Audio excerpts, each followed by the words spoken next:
शुद्ध ब्रह्म परात्पर राम, कालात्मक परमेश्वर राम, शेषतल्प सुख निर्तित राम, ब्रह्माद्यमरा प्रार्थित राम,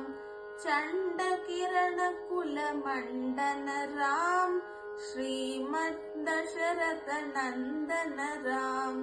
कौसल्या सुखवर्धन राम, विश्वामित्र प्रियदन राम, घोरताटक घातक राम,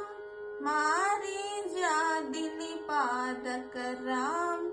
कौशिक मक संरक्षक राम, श्रीमदहल्योद्धारक राम,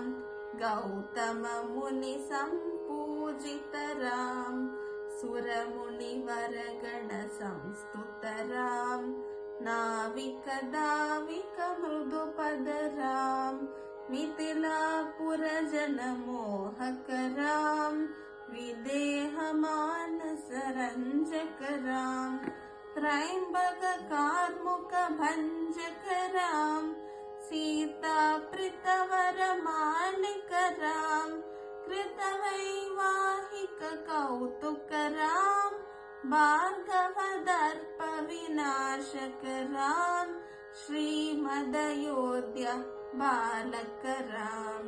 राम राम जय राजा राम, राम राम जय सीता राम।